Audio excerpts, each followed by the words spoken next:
Chciałbym parę słów teraz powiedzieć o naszym prelegencie Ibrahimie.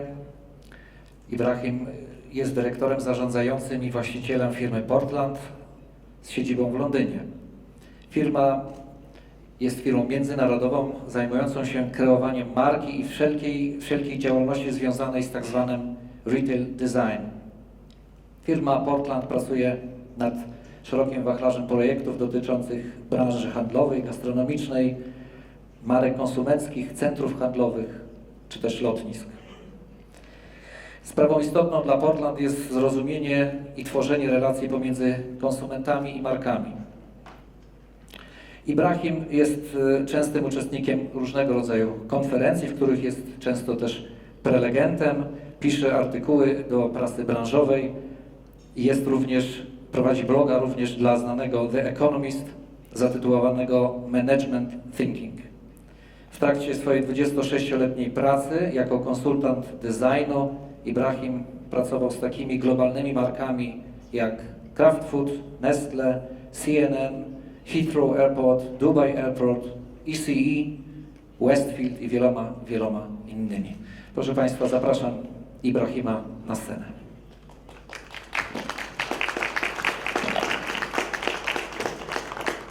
For that kind introduction, and thank you for that great presentation and a really good introduction to my presentation, so we can talk about and move on the same issues. So the future isn't what it used to be. The future is no longer 5, 4, 3 years away. The future is weeks away, months away. We have customers shopping with platforms that didn't exist 6 months ago.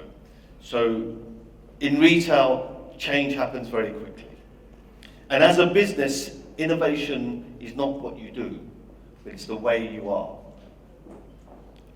And Portland is a retail design and branding business. We design shops. But for us, our design approach is not driven by architecture. It's not driven by interior design.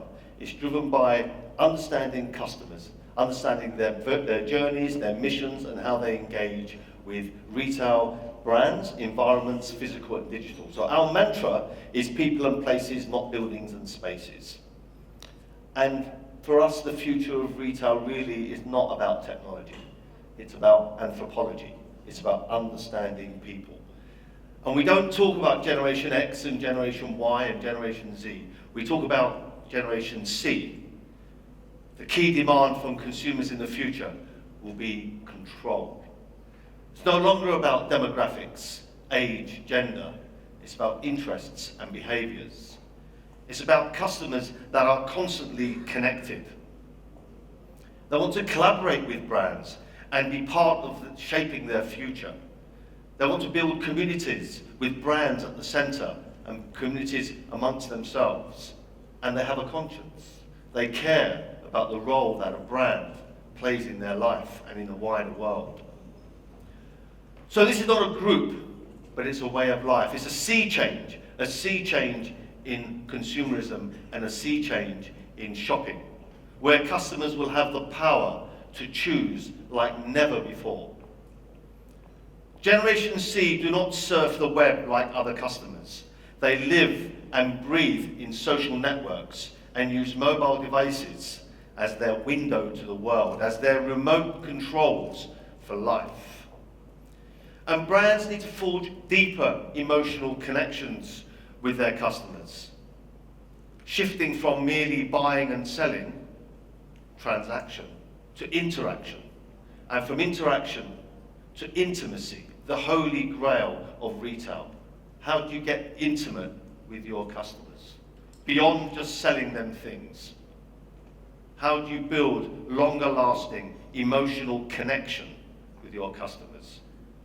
And in this new world, stores will have to rethink their roles, where stores will no longer be about, where shopping will no longer be about stores, it will be about stories.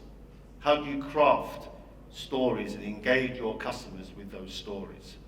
In the stores of tomorrow, buying will be outmoded as a sterile activity, and in its place will stand the art of shopping.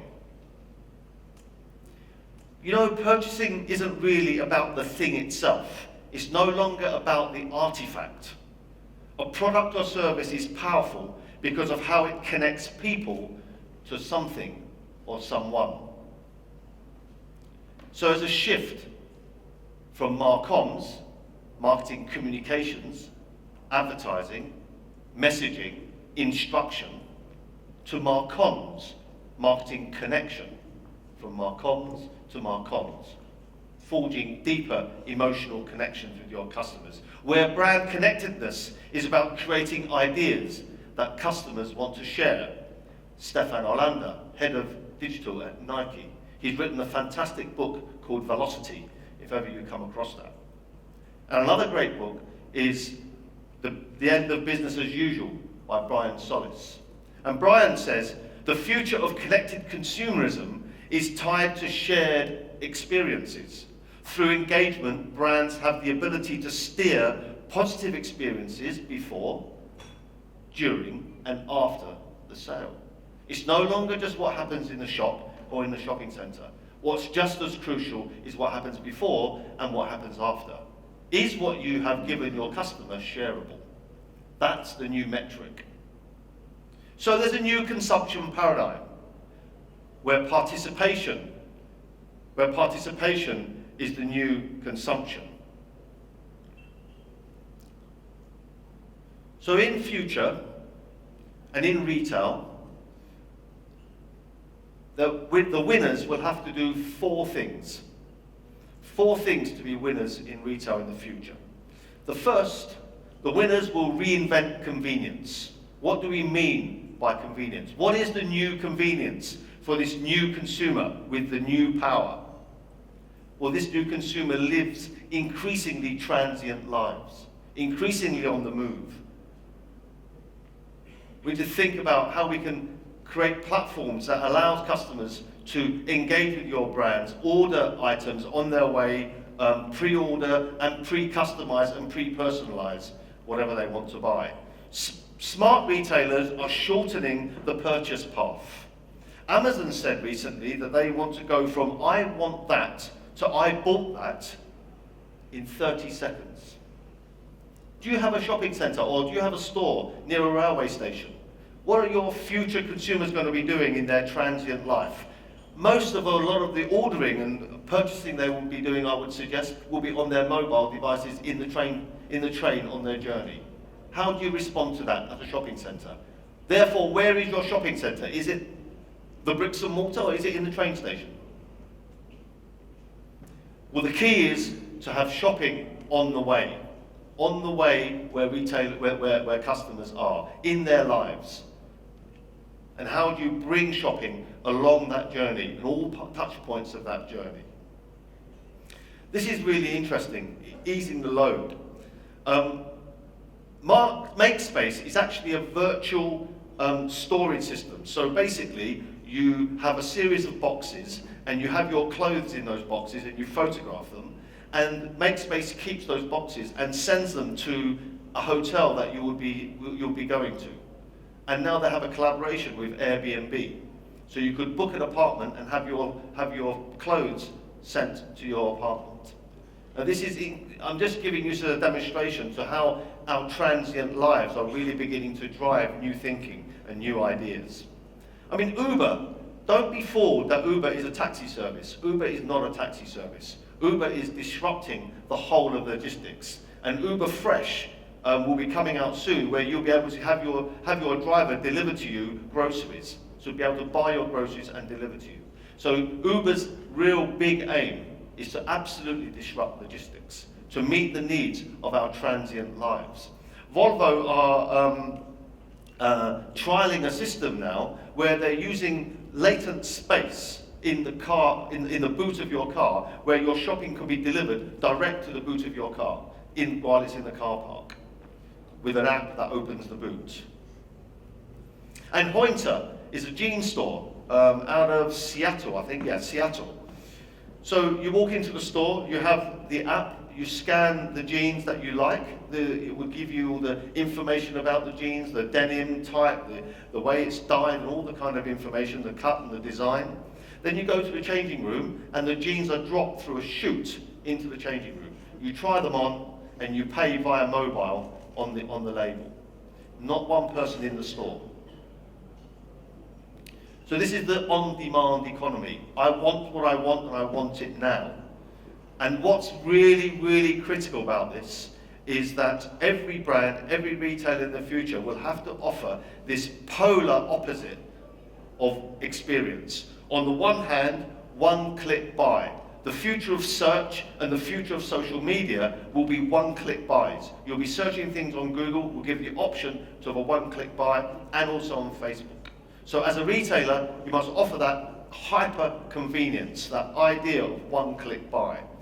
And on the other hand, on the other end of the spectrum, to offer immersive experience. So far from the internet killing shops, and we've never ever said that, we think the internet will liberate shops. Will liberate shops to be much more exciting, immersive experiences. But those retailers that do not offer this will be dead. Will be dead in 5 years' time. And if we gave this speech 5 years ago, I'm sure we know many retailers are now dead because they haven't responded to this new customer expectation. So this is about hyper convenience. The winners will offer hyper convenience, reinvent convenience. The second pillar, the second thing that the winners will do is redefine loyalty. Loyalty will no longer be about earn and burn. The biggest commodity in retail are deals and discounts. As was said in the earlier presentation by Joanna, the idea of reinventing loyalty through a digital platform, but not a digital platform that just gives you the location of your store and a discount, but gives you minute-to-minute personal contact with your staff. When you walk into the store, those staff know exactly who you are, what you've bought, what your preferences are. You'll be able to have an archive of everything you've bought on this platform. So when you go into the store and you connect to a mirror, it can show you the trousers you bought 6 months ago. It will give you an inventory of the retailer's stock. And of course, your staff will have the same system on their iPads. You'll be able to buy and purchase through this app. So this is not just an app for your store information. This is the app to get inside your brand. And part of that is gamification. How you gamify the engagement, how you keep customers engaged and have fun with your brand. Gamification, and I don't mean gaming, I mean the philosophy of gaming, gamification in the engagement, particularly in digital, but also in physical, will be very, very critical. Rethinking loyalty, I really like this. Nudie Jeans have something very, very simple. They say now that you buy a pair of jeans at Nudie Jeans and you can take it back any time through the life of the jeans and they will repair it, they will look after it, they'll restitch it, put new buttons, customize it, change it according to the fashion. So they're giving you a relationship with the brand and your jeans through its lifetime. That's quite an old-fashioned, I think, view on loyalty. So loyalty and the reinvention of loyalty will be driven by three things that these new winners will do. They'll shift from buying and selling to showing and telling. Describing to your customers the system, the process behind whatever you're selling. This is Lip Lab. This is where you can go into this store and explore the process of lipstick, choose your color, choose your ingredients, look at how it affects your face and your lips, not only in terms of the color, but in terms of the skin type. But it's talking about the whole process. It's not just selling lipstick. The second is the shift from merchandise to mementos, where merchandise is what you'll buy online more and more, and mementos will be a memory of the experience in the store. How do you differentiate between potentially what is bought online and what is the experience in the store? You've got to encourage your customers to go to the store. Okay, we can do that through collect, but what happens there? Is there an element of sociability? Do you personalize the product? Do you wrap the product? Do you add something to the product? How do you upsell? What is the memento that adds to the merchandise? Unilever and Magnum encourages customers to customize and personalize their own ice cream bars. And the third area is a shift from product to platform, beyond the artifact, beyond the physical product. What is the ecosystem you're building around that? If you sell shoes, if you sell makeup, if you sell apparel, are you just selling product? Or do you have a system, the software, if you like, around that? How you encourage customers to engage with you, how you create sociability, information, connoisseurship, whatever those things are. And I'm sorry to be general, because I'm not talking about a specific category. But if you're dealing with a specific category, then let's discuss that after. But this idea of building a platform around your product, around your brand, is absolutely what will give you connection with your customers, and Nike do this fantastically well. Nike are no longer a manufacturer, designer, and a retailer of apparel and sneakers. They are a provider of personalized and customized experiences around health and well-being. That's what Nike are. It's a big shift from product to platform. So, engage and involve, not discount and transact, the new definition of loyalty. The third thing that the winners will do is reimagine the experience. Forget storytelling, this is about story doing. Stories, communication, advertising is no longer enough. It's how you get customers to participate and do the things that your stories are telling.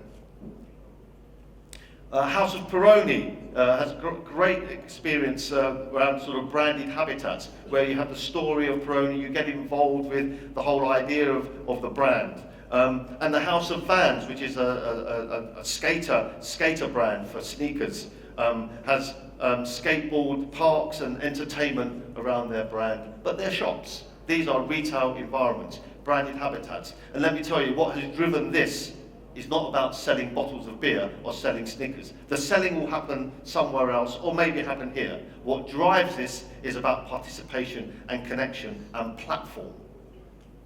And how do you create curated destinations? I suppose a shopping centre should be a curated destination. And let me just move away from my script and do something very risky for a second. I think the future of shopping centres is nothing to do with architecture. We've got to start thinking of shopping centres as soft spaces, programmable spaces. There's no way you can build a building and adapt over time with the new, different, fast changes in retail. We've got to create architecture that's flexible and that allows new brands, not just existing retailers, but new players looking at shopping centres as a platform for their brands. And believe me, they are not going to want concrete boxes with glass fronts in 5 and 10 year leases. They're going to want a container in your car park or a banana on your roof. That's the difference. And creating these monolithic, architecturally driven solutions for what future of retail is very, very dangerous, I think.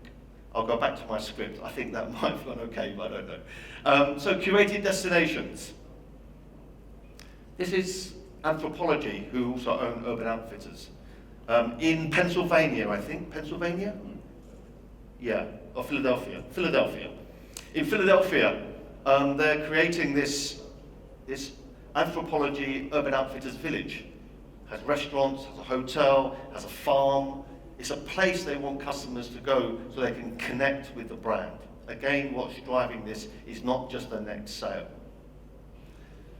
And also the new winners will create something that responds to the consumer mixologist mindset, i.e. consumers want to be involved and understand the process. And the Fragrance Lab in Selfridges really emphasise this brilliantly, how you got involved with creating your own fragrance and your own customised mixture of ingredients to meet the needs of your life, but also your skin type. And this is really beginning to grow now. Retailers are using their space to bring partners in to create greater experience. Okay, partly this is because retailers need less and less space. The CEO of Tesco recently said, the space race is over. No more are we driving for more physical space. You know, and recently Jigsaw have opened a store where they have a coffee shop and they have different designers having their products there. But they're not just showing Jigsaw products. They're using their store to create different partnerships and bring them on. And I think this is really critical. I mentioned earlier on about the new players. I think one of the critical new players in the retail landscape, in the shopping centre landscape, will be pure players. There will be no such thing as an online and offline retailer, and I'll go on to that a bit later. But these are where online players, pure players, will look to introduce physical space. But the idea of a shop for them is not, again, just about transaction, because their model is the transaction happens online. So their shops are about engagement and sociability and buying into the brand. So their shops are going to be physically very, very different. And their demands will be physically very different. Their demands from leases will be different. But of course, if your model as a shopping centre is turnover rent, and the turnover doesn't happen in the shop, it's happening somewhere else, then there's a new model, a new revenue model as well.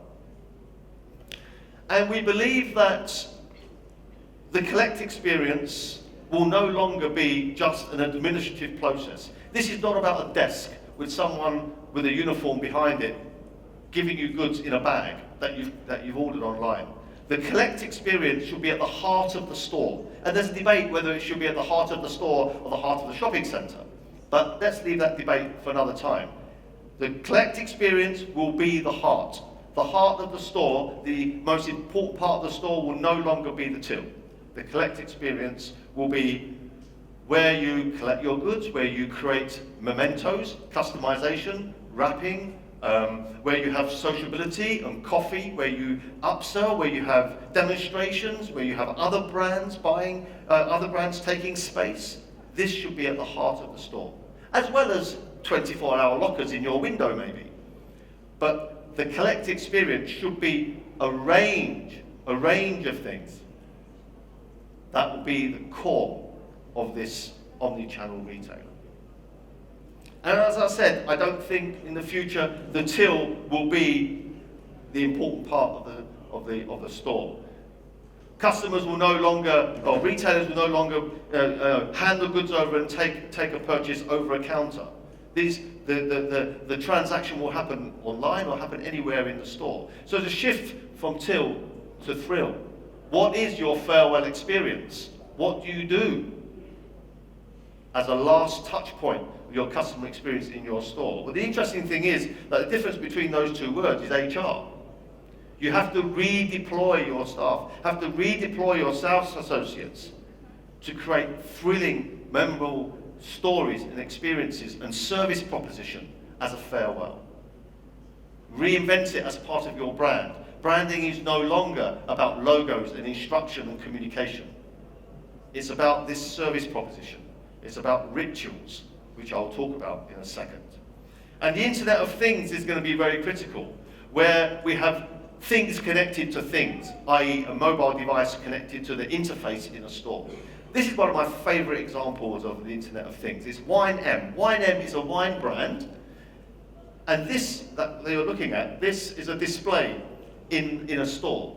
It's a display of wines. And Wine M have an app, and the app is a food app. And you walk into the store, you select the food you're going to eat that evening, and once you've selected it, the wine that goes with the food illuminates. So the mobile device is connecting to the display. And then, of course, the app goes on to give you the recipe of cooking the food, connection, participation, and the grape varieties and the tasting notes of the wine, connoisseurship, learning. From being a wine being a wine retailer, they now have a platform. That's product to platform. That's story doing. So in future, stores must be, yes, high tech, but high touch. These are great experiences of high touch. This is Reebok creating wonderful environments using digital environments through 360 degrees, and Chrysler in their showroom showing augmented reality, how the cars actually are manufactured, how they're put together, with footage of your actual car in the factory. Really personal. So the message of experience, new experience, is think digital, but deliver analog. Deliver fantastic physical experiences.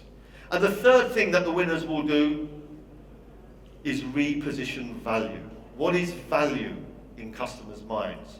How do you really give value? Is it discounting, or is it something much deeper?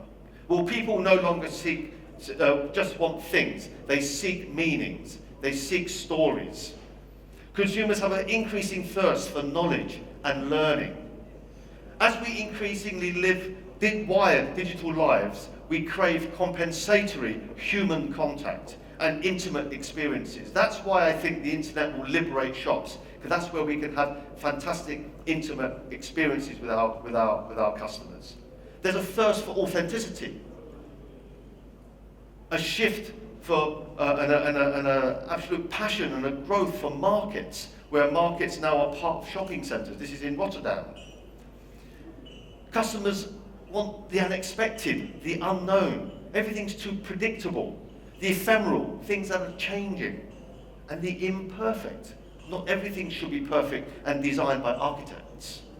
We want things that are human and softer. This is what's driving the new luxury. Some of the most exclusive luxury environments, particularly in London and Berlin and the big cities, don't have one piece of new furniture in them. People are wanting much more human and softer things with stories. There's a growth in boot sales and markets, as I said, and vintage shops and nostalgia. And provenance. People want to understand where the product is from, the story behind it, who made it, how was it designed. This is Pernod Ricard and our vodka brand, where the vodka is made in each city and a store opens in that city to sell the vodka with the local ingredients it's made. Shops where you can see behind the brand, the craftsperson, the designer, the maker, a shift from manufacture to making. People want to really grasp that. That's what I mean by liberating shops. Back of house to front of house. Bring it front of house. Build links between the creator and the customer, the designer and the customer, the visionary and the customer. How much do we hear about Steve Jobs, about Richard Branson? They're the visionaries. Richard Branson doesn't fly aircraft or serve you food, but he has a vision, and that is very close to the customer. Customers are abandoning ubiquity, abandoning cookie-cutter shopping, cookie-cutter shops, cookie-cutter shopping centres. How many markets do we go to where we hear that every shopping centre is the same retailers? Shopping centres can't differentiate themselves now with retailers. There's got to be something else. And that something else is customisation, personalisation. How do you bring real connection and personalisation to customers? Personalisation. Amazon have 140 million customers and 140 million personal stores. How do we compete against that? How do we bring digital to create real personalisation? Clapier have developed Digital Corridor, where you can put your profile in and it will come up with all the products that go with your profile and your preferences, and then tell you where they are and which shops they're in. So this is a personalised digital corridor that you walk through, but only you are walking through it, one at a time. What our sales associates are amazing at doing, and what they have spending time on, is consulting and helping customers. We can let the robots answer questions like, where are the hammers? Well, this is a DIY retailer that has got a robot that takes people to the hammers, because you don't need staff to do that. But we need staff to show us how to bang in a nail and put up a shelf. Personal changing rooms. Changing rooms that measure your body and your fit. Customers are demanding value with values. And this is the reinvention of value. Transparency, traceability, community, sustainability, understanding what's behind the brand. There's no hiding space from customers. They have the power now. You cannot hide anything, whether it's price, whether it's where you make your product, whether it's made in Vietnam with people being paid 10p an hour, whatever it is, there's no hiding place. Value with values. And data is the new oil, of course. We all know that. We've got the ability to measure everything. We can measure where customers are moving in the shop, or in the shopping centre with, as Joanna said, the eye beacons. We can understand how long a customer is standing in front of a display, whether they pick something up, more importantly, whether they put it back down. How often do your customers refuse to buy something? Measuring that is really, really critical. I've seen an example recently on a shelf in a grocery store of a line of cola, and the grocer has a digital display on the cola shelf, and it has its own label cola. And if you pick up the Coca-Cola, it will give you a better price for another brand. Instantly, immediately, because it's measuring what you're doing every second. That's all very well, because we want to measure profile, personal history, and preferences, the 3 Ps. But as I said, too much precedent, too much prediction, the datafication of everything is also a danger. When you quantify everything, everything becomes predictable. And I think that's a big danger in retail. We really do believe that. And everyone's driving for this idea of data, but we really put a cautionary note against that.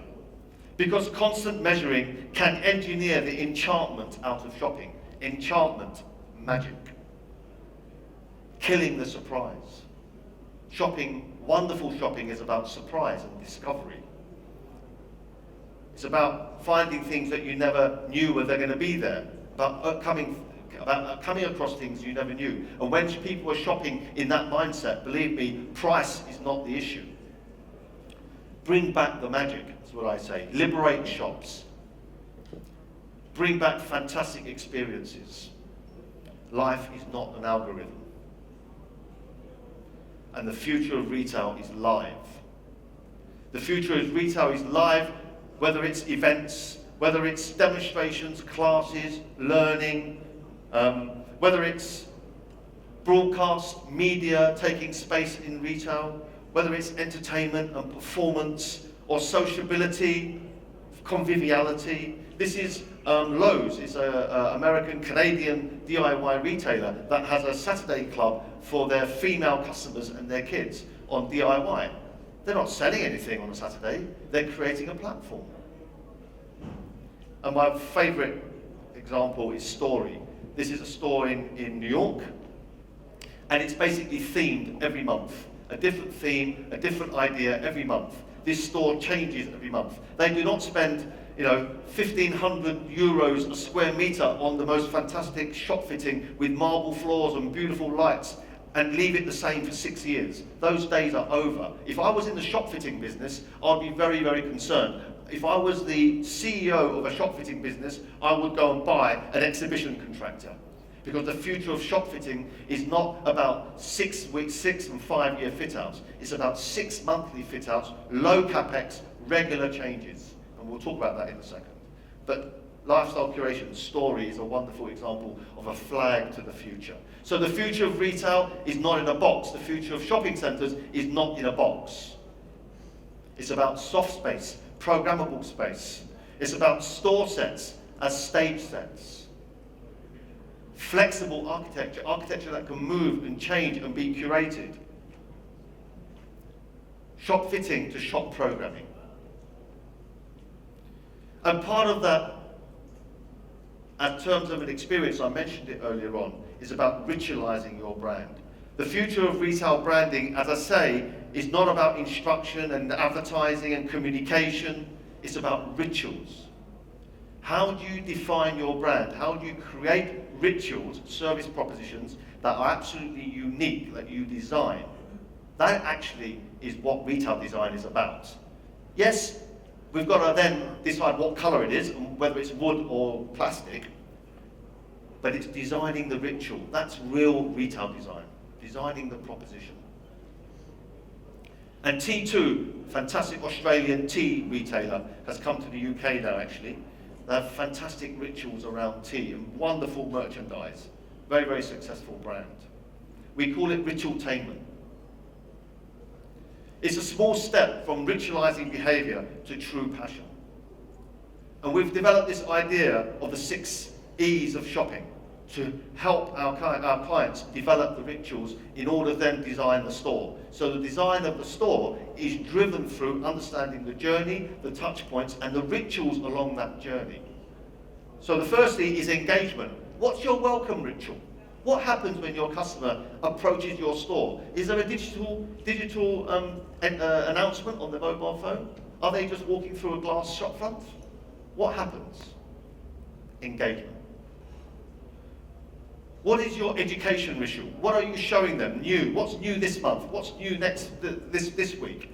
What is it a part of what you're selling that teaches them something new that they want to come back to? Entertainment. How do you keep them there? How do you entertain them? How do you keep them interested? What's that ritual? What is your end use ritual? What can they do with this product that you're selling? Whether it's wine, whether it's bed linen, or whether it's cars. What part does it play in their life? Not just how much discount can you give them. How is it easy? Can I order it online? Can I order it by mobile? Can it be delivered? Can you deliver it now in half an hour? Can I pick it up from ECE's central pickup area?